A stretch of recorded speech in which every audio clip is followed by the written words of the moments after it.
there's this possibility that Peter Strzok may testify on Tuesday. Well, Congress still doesn't have all the records. Subpoenas have been ignored by the Justice Department and the FBI. They still don't have all the emails. They still don't have all the memos and such about the targeting of Donald Trump. And Congress, again, is threatening impeachment and contempt if that doesn't happen.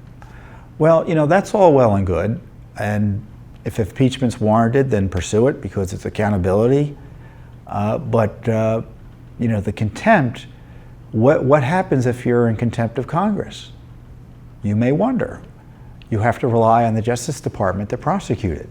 So the Justice Department is going to prosecute congressional contempt against itself or its own top officials. It isn't going to happen. Now, in my view, Congress isn't being strong enough in getting these documents out. If they wanted the documents, they would get the documents. They wouldn't have to threaten contempt or impeachment. But if contempt is to have any meaning for Congress anymore, they have to stop relying on the Justice Department to prosecute. Because the Justice Department usually is the agency that is either defending the refusal to turn over documents, defending the lack of cooperation by government officials or executive branch officials. So what can the Congress do? Well, impeachment can lead to the removal of office from offending officials.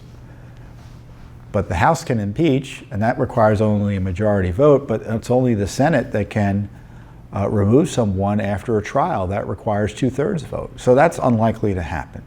So that leaves contempt. Well, how is it they can reform the contempt enforcement power so as to make it a significant threat to members of the executive branch? Well, it used to be that Congress would enforce its own contempt against members of the executive branch.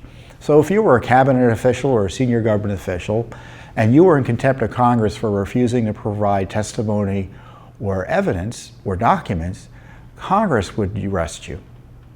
So you would be detained by Congress to vindicate the contempt, to vindicate Congress's rights in this contempt issue. Now, it doesn't mean you're denied rights to due process and such, but Congress has its own inherent authority, frankly, to arrest cabinet officials who are in contempt of Congress. Now, you may not know that history, and you raise that on the Hill, they have a heart attack. And obviously, they would have a heart attack over at the Justice Department if that was raised. But I tell you, that's the way to do it. And if they want to be serious about it, they would use that arrow in their constitutional quiver against recalcitrant cabinet officials and high-level government officials who refuse to turn over records.